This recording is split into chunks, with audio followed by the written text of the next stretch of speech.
Hey everyone, excited to be on your screen. Disappointed, of course, we're not hanging out together in Austin, hopefully next year. But again, very excited to be here and also to talk about digital's second reawakening. And the good news is this time we actually have the receipts. I am Wesley Ter Haar. I'm the founder of MediaMonks. I founded MediaMonks in 2001, 20 years and 5, 6 weeks ago. I'm on the board of S4, which is Sir Martin Sorrell's new age, new era marketing services and advertising company. And really, it's focused on what we call creative destruction, right? It's changing the old from within, which of course is a lot of fun. And then have an operational and creative background. And I normally don't talk about this, but when we started MediaMonks, I was the Flash guy, right? So I was, by all accounts, a very mediocre Flash developer and animator. But what is quite interesting is during that time, the start of MediaMonks, I was part of that first wave of the web becoming a more experiential, more tactile, more experience-driven place, right? Flash really broke through what was a very static medium and made it accessible to artists, to animators, to creatives. It now has a very bad reputation and understandably so. But when you look at that time, it completely changed how we think about the channel and actually put lots of amazing sort of experiential talent into that space. And I think we all still see the fruits of the labor that happened during that time. It was also the age of the $1 million microsite, which of course was an exciting time to be in the industry, but it wasn't just the age of the $1 million microsite. It was also the age of that microsite without any real analytics or even any real understanding or care about analytics. So what would happen is you would launch something that massive amounts of effort were spent on. It would be online for 3, maybe 4 weeks. It would be taken offline. And then the question would be, did it work? And you just didn't quite know. We didn't know if the work actually worked.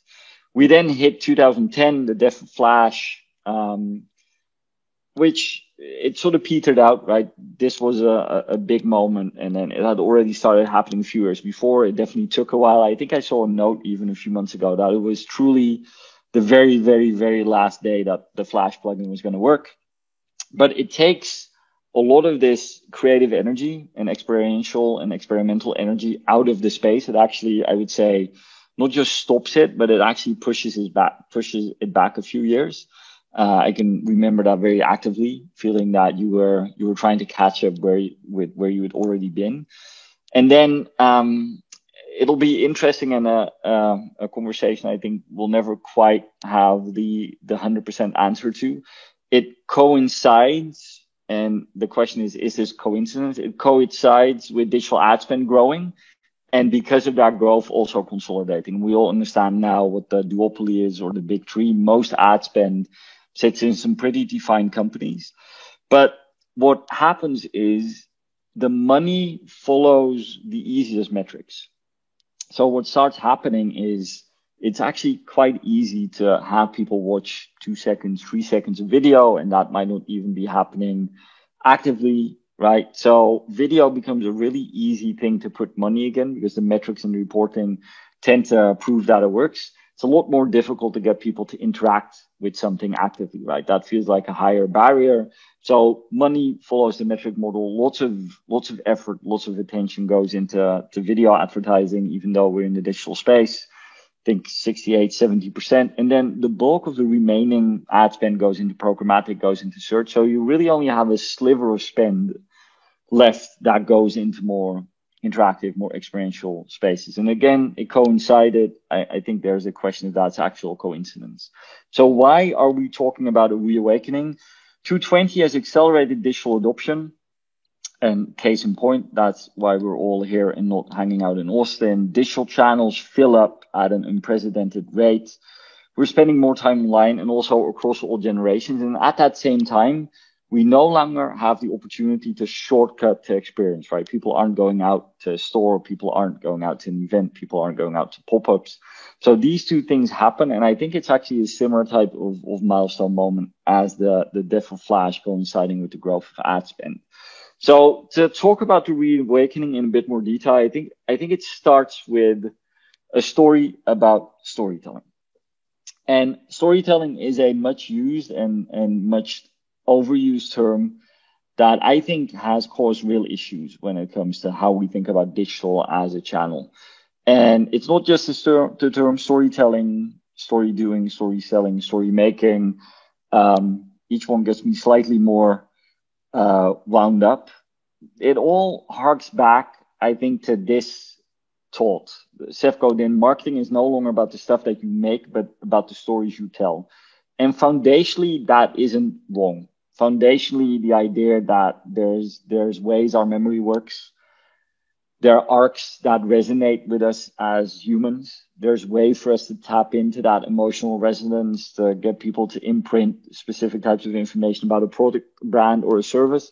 All of that is completely valid, and it's actually a really important part to a lot of what we should be thinking about when we talk about digital and brand building and digital channels. The problem is it creates what I think is the darkest timeline for digital brand building, because all of that intent behind the term storytelling actually gets used by traditional agencies and traditional creatives, and to an extent, traditional marketeers to go, cool, we're storytellers. That means we do film, right? And instead of thinking about storytelling in a multimodal way, instead of thinking about storytelling as something that isn't just the very heightened response of laughing or crying, the very heightened emotions, and bringing it back to sort of tactile moments of interaction, this is really what we think of when we talk about storytelling. And what it does is it takes what is an interactive medium that's full of fun, right? We know that from the fun we can have with personalization, from the fun we can have with gamified experiences. We can actually see it in any new platform that comes out and scales. It's almost always dependent on interaction and fun, right? Snap and now TikTok, actually Clubhouse as well. It's all about interaction. It's all about having fun. We take that medium and we actually, weirdly enough, turn it into a tiny TV, but not just a tiny TV that targets you, right? That stalks you as you go through your day. So we've created this massive disturbia around data, even though we know if it's used well, it's both really powerful, but also potentially really fun. And we focus most of our spend on linear communication because that was the easiest way for an older industry to get into a new space. And then we use this machine, which we know is really about interaction and engagement and social activity, and really go, cool, here's another screen to show some linear content on. And that to me is probably the greatest trick the traditional ad landscape managed to play. Creative, for all intents and purposes, still looks and feels and functions like a piece of film. And sometimes it's a 6-second piece of film, often parsed from a 30-second piece of film. But there's actually amazingly little difference between how a big idea got thought about and talked about and parsed out 20 years ago versus now. And then on the other side of that equation, you have the media industry, which is just trying to make it easy to scale and create reach. And they're trying to mimic to an extent a lot of the metrics that traditional marketers and clients are used to hearing, right? Engagement, I think, is nebulous in many different ways. But just if you really start digging into some of those metrics, it's the house is winning, so to speak, right? It's easier to go video advertising is successful, but if you start digging into what that actually means, you can make a case that it's more important to get people to interact and actually do the things they normally try and do on their phone when they're not talking or thinking about brands. So what happens is modern brand building sort of gets lost and it sits in this middle space.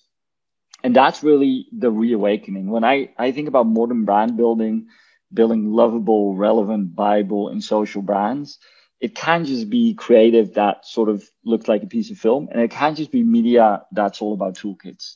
So let's look at 220 in hindsight, right? The interesting thing to 220, it's a reawakening I think, in our industry, but globally in many ways as well. But it really transforms the concept of digital transformation. So this is where digital transformation sat in the previous decade. It sat for so many of our clients in the important and not urgent category, right? Consultancies were making most of the money in that space, and they make money by consulting and not necessarily creating. I think that whole model is almost the antithesis of what you'd want to do if you're trying to create agility and speed. And then so much of the spend goes into technology pipes instead of consumer experience. And there's been some really interesting research done by Forrester quite recently, looking at that decade of transformation. It's hardly moved the needle. And so much of that came under pressure when COVID happened, right? I think it really opened a lot of people's eyes to what that process had actually begotten, because so much happens in 2020. First, the cookie crumbles. There's so much pressure from people and politics. And actually a lot of this information spun back up, recently what this means, that the cookie, this idea of being able to shortcut to relevance with people, is under so much pressure, it crumbles. C19, it locks us down. Life and behaviors change at massive scale. We're now in most countries where we're nearing the year in, right? That has massive impact, massive effect on who we are and how we think about using channels and interacting with the world, with people, with brands. And then this idea of just the concept of targeting, which the word alone, the aggressiveness of the word, I think sort of showcases the mistakes made at the industry level.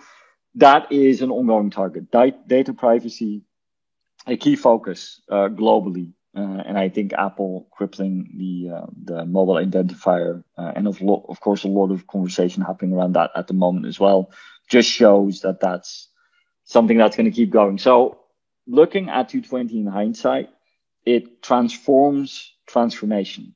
Now it's important and urgent to create consumer experience, which really brings me to the third point of the reawakening.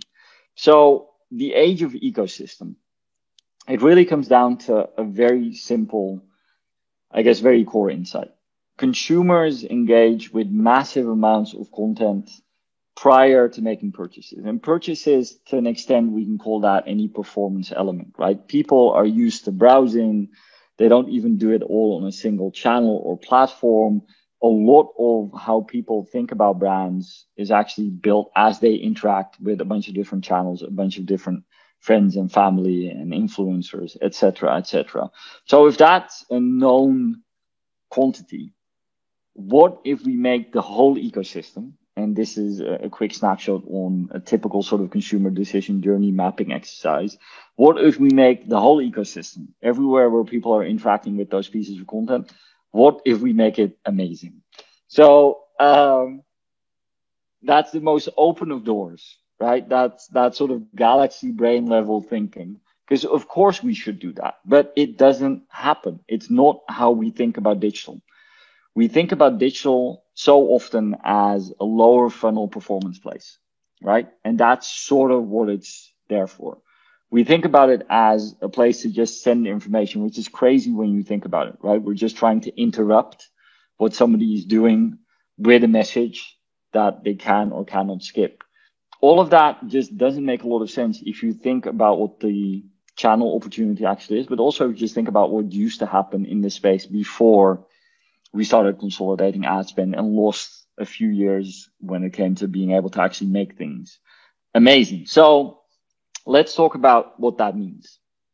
Making an amazing ecosystem means we're trying to create, and this is throughout the ecosystem on own.coms, in channels like Amazon, Facebook, YouTube. We're trying to make something that's lovable. We're trying to make it relevant. We're trying to make it viable. We're trying to make it social. And in many cases, it's about taking legacy brands that are still stuck in a very, very traditional way of thinking about brand building and making them modern. Because brand building, to be honest, the difficulty now in taking a 30-second spot and consistently reaching your target groups with that spot is drifting away. And I think some of the stats that we're now seeing around live sports, massively down. some of the expected stats around news down because, especially in the US, maybe it's slightly less turbulent time.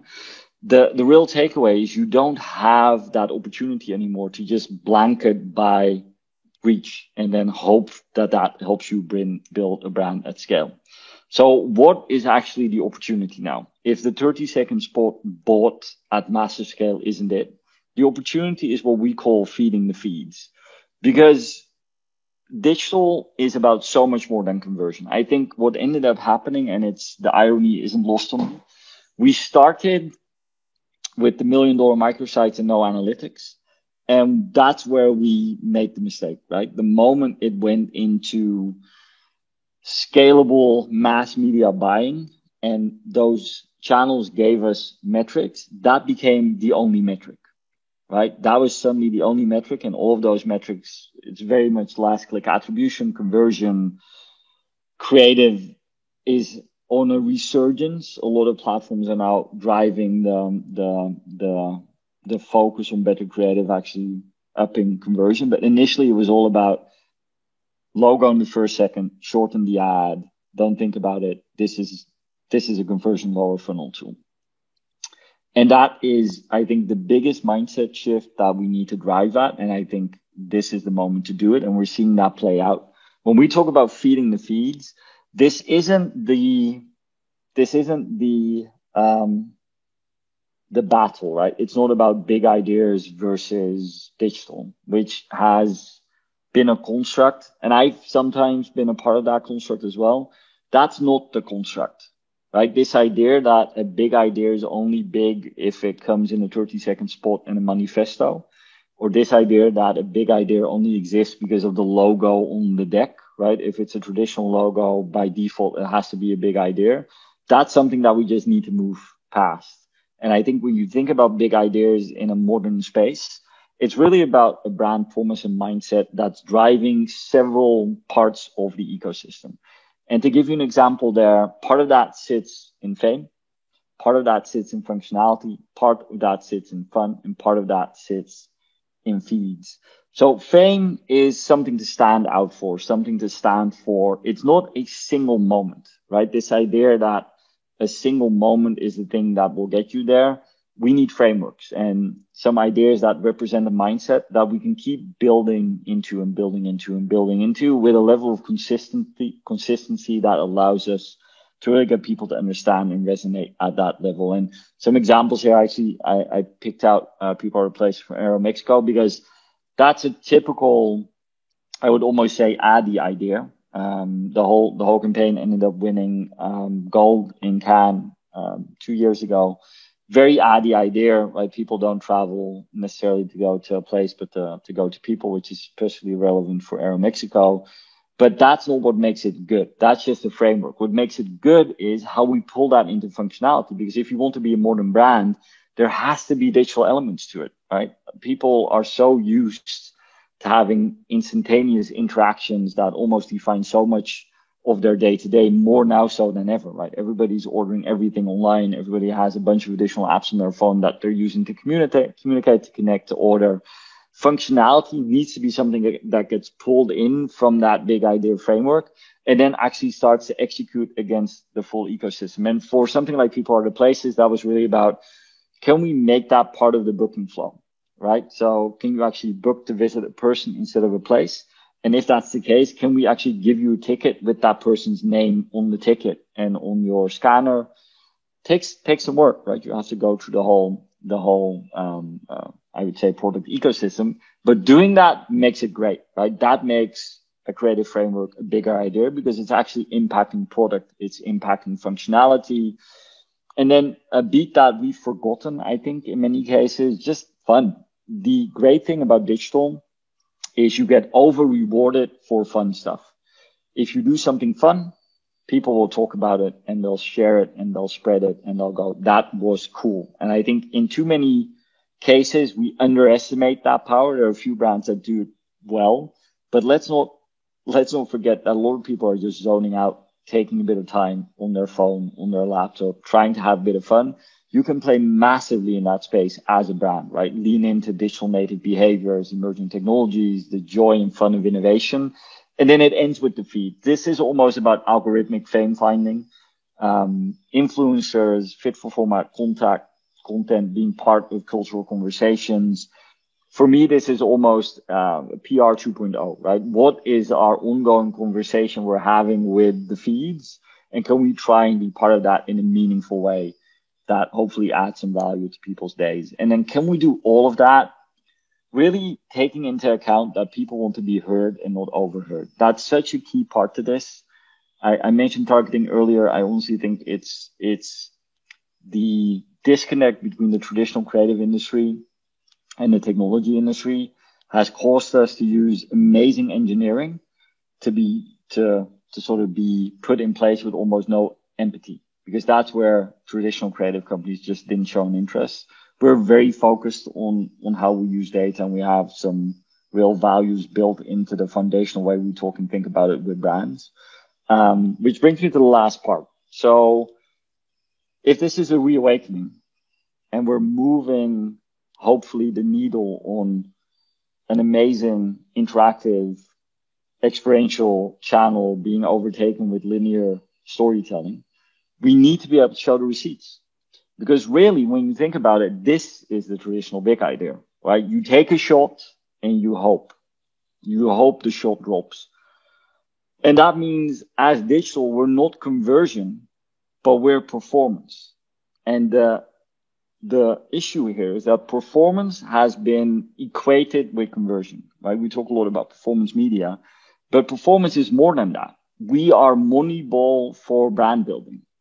And I'll use a sports metaphor here as we're talking about basketball. If you look at the shot chart of basketball 20 years ago and you look at it now, it's a completely different game. And it's a different game because people are using data and analytics to make better choices. And that's what we should be doing within our industry, right? We need to understand the frequency and potency of the game we're playing and the shots we're taking. So it starts with defining the court. As luck would have it, digital has the very best ability to create measurement. So we have the court. We can measure conversion. We can measure brand lift. We can do it quicker in a more agile way and in a realer way than any traditional measurement tactic. We have creative, which is taking shots. Big idea, one shot. What we can do, and that's where strategy comes in, we can take so many different shots. And that's valuable, right? We can take more shots. We can test them in real time. We can optimize them. We can iterate. We can get behind creative in a really meaningful way, but we can get behind more creative, not just the single big idea and hope that the shot drops. And then, of course, media is an amazing way to create analysis, especially to get in the weeds if we do the taxonomy right and the tagging right, and we set up the dashboarding to do it in real time. Because if we do that, we can actually create a creative and strategic team that's always on and keeps iterating, updating. And that means if we think about it from a Moneyball perspective, what we're doing, it's not just conversion, it's performance. And it gets us from the big idea to what would be the very best idea, because we're taking more shots, we're testing those shots, and we're laddering them up into what I would call the modern big idea, which is the best idea because we've been able to test it extensively. So a reawakening, an exciting time. I think to me, similar to the early noughts, where there was a complete reawakening of the web. This is, I think, a second swing at bat. It's important to understand the story about storytelling. Traditional advertising agencies have gotten away with, I think, misusing the channel for a very long time. 220 has created massive shifts in user behavior. It actually showed the value of using that channel in the way it's supposed to be used. We have to think about the whole ecosystem. We have to feed the feeds. But this time, unlike the time of the $1 million microsite, we actually have to show the receipts. And with that, I would like to thank everybody for spending some time. Exciting always to talk about. And drop me an email, send me a note if there are any questions, any comments. Normally we would do that during a few beers, I'm sure. Hopefully that happens next year. Thank you.